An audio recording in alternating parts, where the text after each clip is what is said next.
Logo que os orixás chegaram na terra, organizavam reuniões das quais mulheres não podiam participar. Oxum, revoltada por não poder participar das reuniões e das deliberações, resolve mostrar seu poder e sua importância, tornando estéreis todas as mulheres, secando as fontes, tornando a terra, assim, improdutiva. Olodumare, o Deus Supremo, foi procurado pelos orixás, que lhes explicaram que tudo ia mal na terra, apesar de tudo que faziam, de todos os seus esforços e de tudo que deliberavam nas reuniões. Olodumare, sábio, perguntou a eles se Oxum participava das reuniões. Foi quando os orixás lhes disseram que não. Explicou-lhes então que sem a presença de Oxum e do seu poder sobre a fecundidade, nada iria dar certo. Os orixás convidaram Oxum para participar dos seus trabalhos e reuniões. E depois de muita insistência, Oxum resolve aceitar. Mas impõe suas regras.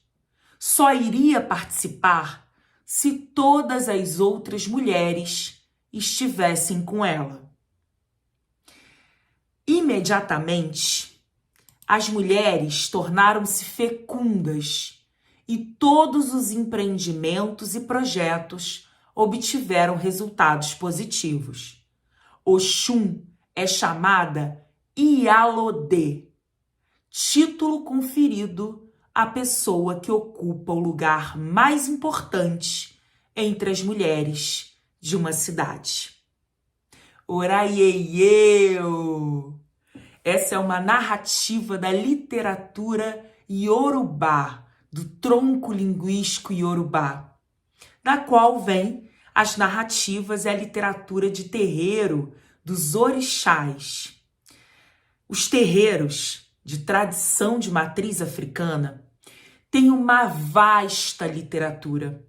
Eu adoro quando o professor Sidney Nogueira, doutor em linguística, pai de santo, escritor, diz que a gente tem uma imensa literatura na Yorubalândia.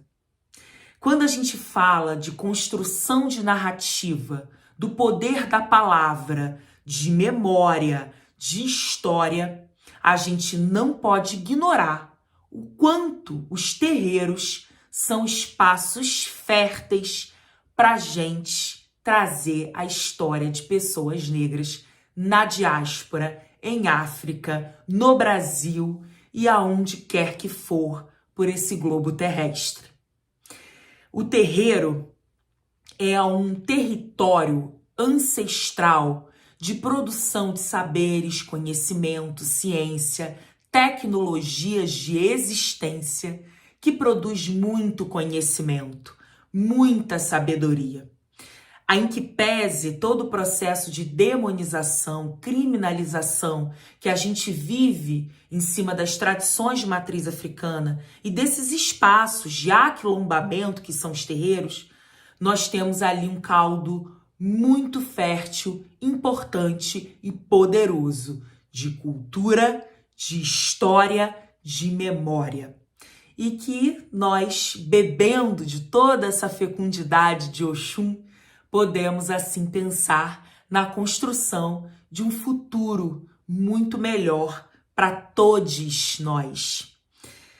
O professor Kabengele Munanga, da USP, que é congolês, mas hoje diz que é mais brasileiro que o congolês, costuma dizer que as religiões de matriz africana foram o núcleo duro pelo qual se organizou a resistência negra no Brasil.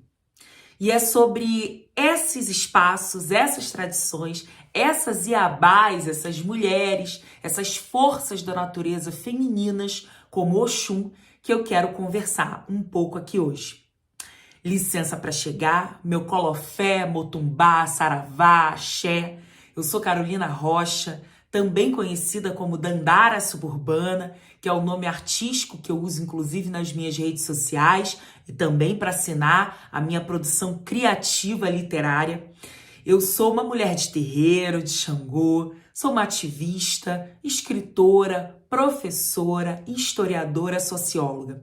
Sou doutora em Sociologia pelo IESP, Instituto de Estudos Sociais e Políticos da UERJ, e também sou professora de escrita criativa no NESP.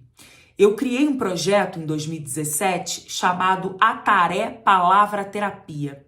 Ataré é uma pimenta da costa da África, muito utilizado dentro dos rituais, dentro dos terreiros, nos espaços de terreiro, em algumas comidas de alguns orixás ligados à energia do fogo. Pimenta aquece, Então é usado na comida de Exu, de Xangô, de Nhançã. E é uma pimenta que, além das suas propriedades anti-inflamatórias, usada inclusive na costa da África como dote em casamentos e cerimônias importantes, tem uma propriedade muito simbólica relacionada a fortalecer a palavra. A ataré é uma pimenta que vem dentro de uma fava, então é um grãozinho semelhante um pouco à pimenta do reino, que não tem um ardor médio, não chega a ser uma pimenta biquinho, mas também não é uma pimenta malagueta. Você consegue botar direto na boca, mastigar, e que aquece essa região aqui do nosso maxilar, aquece a nossa garganta, o nosso esôfago, Para a população de terreiro, para os povos de matriz africana, palavra é coisa séria. Palavra está entre os principais veículos de transmissão e de perda de axé, ou seja, de energia vital. Palavra movimenta vida. Palavra, discursos, narrativas materializam a realidade. A gente sabe bem disso. Estivemos aí, ainda estamos, numa era de discursos de ódio, fake news. A gente sabe o poder da palavra e, principalmente, a gente sabe o poder da palavra que tem poder, da palavra que está dentro dos meios que dominam de forma hegemônica a comunicação no país, que podem ser disseminados, espalhados com uma facilidade estrondosa através de recursos do capital, através mesmo de inteligência artificial e vários outros mecanismos, Também das tecnologias de informação.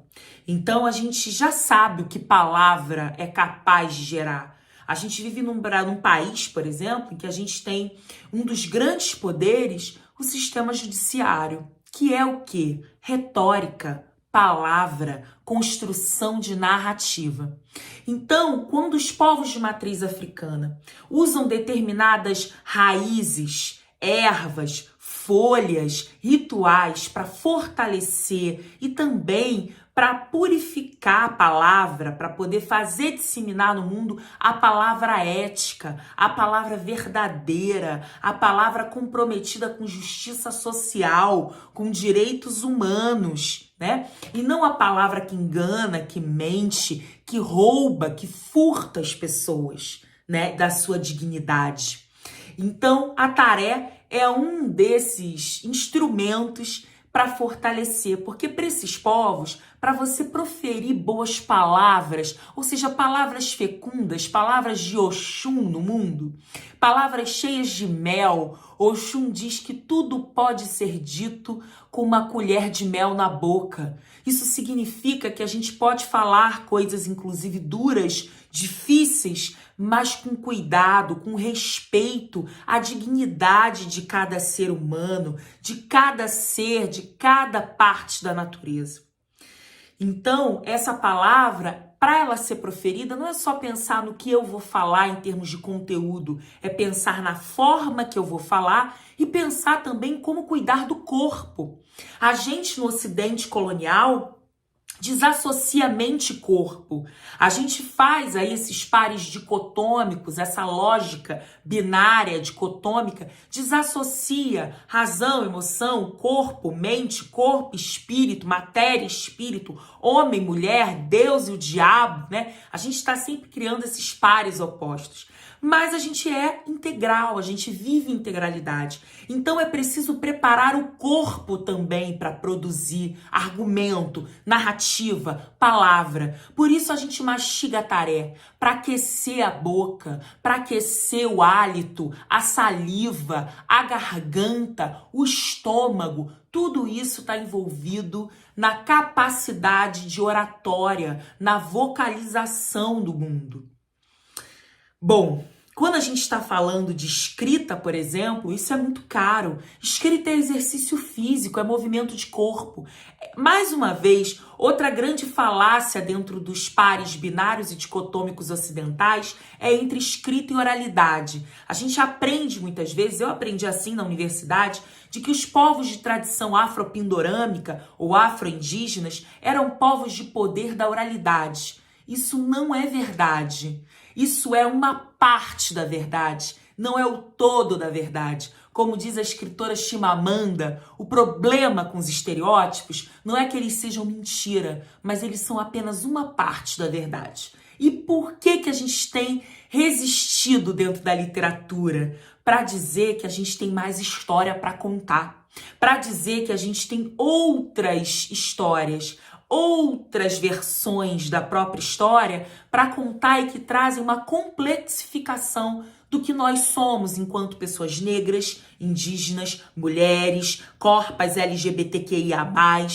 Nós temos muito mais para dizer. Então, a gente tem oralidade e tem escrita. Os povos de tradição de matriz afropindorâmica são povos de poder e força da palavra. Em corpo, em performance, em escrita, em oralidade, palavra no mundo, em energia, em espiritualidade, né? Palavra é muito importante e a gente precisa honrar as nossas palavras, né? Então a gente tem aí um exercício físico que é a escrita. A escrita é um exercício de corpo. Se você está travada com a escrita e travado, isso tem vários motivos, dentre eles o racismo, porque o que o racismo faz com a gente, né, dentro do projeto racista colonial, está lá previsto a retirada da confiança intelectual de crianças e adolescentes e, por consequente, de nós, pessoas adultas, né? Quando você ensina para uma criança negra que a estética dela, o conhecimento dela, o corpo dela, a corporeidade dela, a história dos antepassados e das antepassadas dela é uma maldição, é uma história de perdedores, de perdedoras, de pessoas que ficaram só lá apanhando na escravidão, mas que não construíram nada. Isso faz com que você condene essas pessoas ao maior tipo de violência que pode existir, que é a retirada da confiança e da autoestima para que elas não tenham um horizonte de sonho. Sonhar com outras possibilidades de futuro.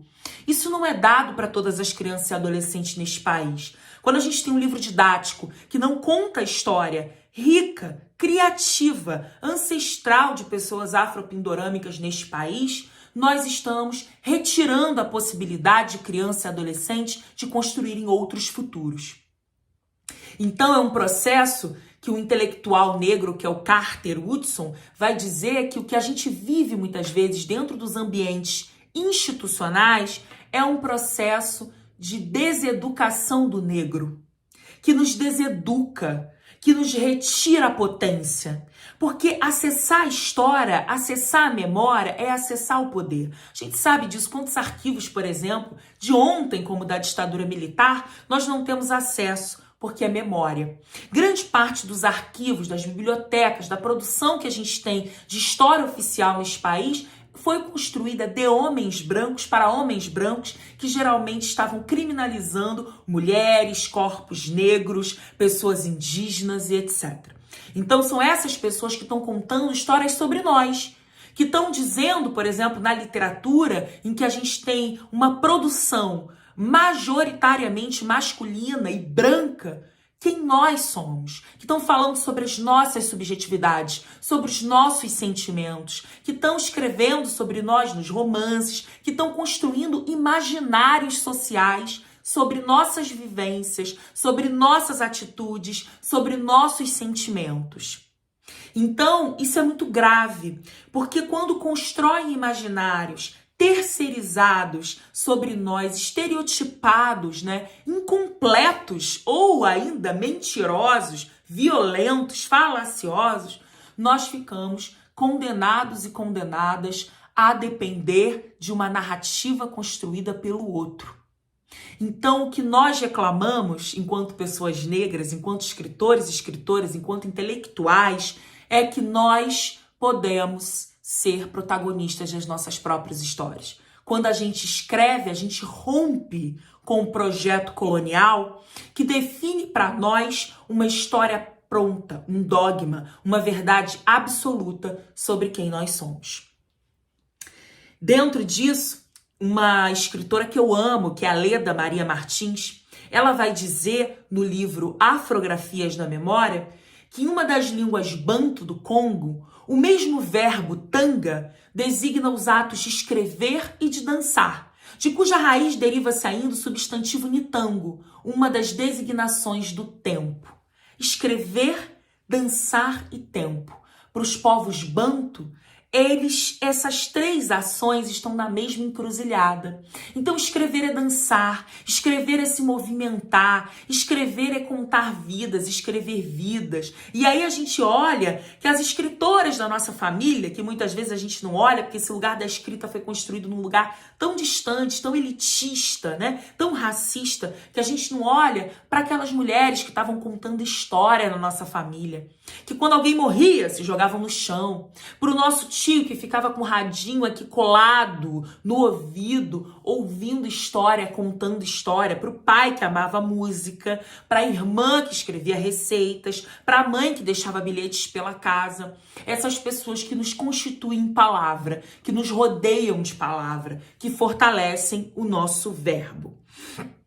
E dentro dessa imensa literatura de terreiro, a gente tem outras possibilidades também de ver o feminino, de ver o que é, a possibilidade de ser mulher, muito diferente da literatura ocidental, que nos coloca entre dois lugares, dentro de uma versão misógina, em que nós só podemos ser Virgem Maria, por um lado, aquela que abnega de tudo, ou puta, prostituta, Eva, Lilith, Maria Madalena do outro. E nós somos muito mais complexas que isso, Então é dentro desses itãs, dessas narrativas, que a gente consegue também enxergar possibilidades de existir. Ailton Krenak diz: é preciso adiar o fim do mundo para contar mais história. A gente tem muitas histórias não contadas, muitas histórias que ainda precisam emergir sobre nós. E aí, meu tempo já tá acabando, eu não consegui estar participando aí ao vivo, mas estou aqui enviando esse vídeo para estar com vocês. Eu tenho certeza que a nossa energia tá girando. É dentro disso que nós temos a possibilidade de ter, por exemplo, Inhansã. Inhansã significa a mãe dos 9. Oiá, outra Iabá, outra força da natureza que nos diz, por exemplo, que ganha seus atributos dos seus amantes. Oiá usava seus encantos e sedução para adquirir poder. Por isso entregou-se a vários orixás, recebendo deles sempre algum presente. Com Ogum, casou-se e teve 9 filhos, adquirindo o direito de usar a espada em sua defesa dos demais. Com Oxaguian, adquiriu o direito de usar o escudo para proteger-se dos inimigos. Com Exu, adquiriu os direitos de usar o poder do fogo e da magia para realizar os seus desejos e o dos seus protegidos. Com Oxóssi, adquiriu o saber da caça para suprir-se de carne aos seus filhos. Aprimorou os ensinamentos que ganhou de Exu e usou sua magia para transformar-se em búfalo quando ia na defesa dos seus filhos. Com Ogum Edé, adquiriu o direito de pescar e tirar dos rios e cachoeiras os frutos d'águas para a sobrevivência sua e dos seus filhos. Com Obaluaê, Oiá tentou, mas não conseguiu nada. Entretanto, ganhou dele o poder sobre os mortos. Ao final de suas conquistas e aquisições, Oiá partiu para o reino de Xangô, envolvendo e apaixonando-se, vivendo com ele por toda a vida. Com Xangô, adquiriu ainda o poder do encantamento, o posto da justiça e o domínio dos raios. Que possamos aprender com Oiá que relações precisam ser recíprocas, que relações são sempre sobre troca. Se você não está se potencializando, se você não está adquirindo um poder numa relação, se você está deixando um tanto, mas não está trazendo nada, você não está honrando o Oiá, ancestral fundamental para que nós estejamos aqui hoje. Então, honrar essa ancestralidade, contar essas narrativas, nos ver nessas narrativas e elaborar narrativas sobre nossas próprias existências, assim como nossas comunidades, nossas famílias, é também honrar o compromisso em fazer valer o mercado de Exu. O mercado de Exu é o mercado das trocas éticas e recíprocas. Não é igual ao mercado capitalista. No mercado de Exu, você não rouba do outro. Você não tira a capacidade de troca do outro. Você não acumula demasiadamente para não precisar trocar mais. No mercado de Exu, você se coloca no lugar da outra pessoa para fazer as trocas justas. Essa ética, essa verdade, essa construção de narrativa, essas outras histórias que a gente precisa conhecer mais sobre nós para também entender os passos que a gente quer dar para construir afrofuturos. E como diz Chimamanda para encerrar, histórias podem destituir a dignidade de um povo, mas histórias também podem reparar essa dignidade perdida. Que a gente tenha muita responsabilidade com as histórias e as narrativas que a gente está construindo sobre nós e sobre as pessoas que nos cercam. Que elas sirvam para recuperar dignidades perdidas, para trazer confiança intelectual, para trazer possibilidade de fortalecer subjetividade, complexidade e também contrariar o projeto colonial, racista, misógino, LGBTfóbico. Um beijo e eu espero ver vocês em breve. Ai, peraí, não vou terminar sem também dizer uma poesia minha, né? Então vamos lá, vamos de poesia também, para além de pesquisas e estudos, poesia que aquece as nossas vidas. Trazemos mulheres de outros tempos na fala, uma intrépida dicção nos afaga. Há mais nós do que solturas em nossa conexão afiada. Pensou que estivéssemos mortas? As nossas histórias são nítidas, ainda que subestimadas. Vivemos na combalida memória de luta das nossas antepassadas. Nossa feitiçaria é sagrada. Mandinga boa é aquela que vinga. Nos recusamos a abolir a raiva. Seremos as loucas, fortemente armadas e amadas pelas outras tantas que se sentirão chamadas. Vamos recomeçar a estrada, voltar ao centro da encruzilhada com pele de búfalo, espelhos e adagas, e com disposição política muito afiada. Em nossos ventres há mais vontade do que medo, e nem poderia ser diferente. Somos fêmeas matriz, cheias de garras, gritos e dentes. Dandara suburbana. Axé, agradeço a escuta, agradeço a troca e que possamos continuar contando história. Temos um longo trabalho pela frente. Somos lideranças políticas, representamos aí em longa estrada a trajetória dessas mulheres que nos antecederam e araram caminho para que estivéssemos aqui hoje. Honro cada uma delas, honro também cada uma de vocês que agora está fazendo essa troca aqui. Até mais.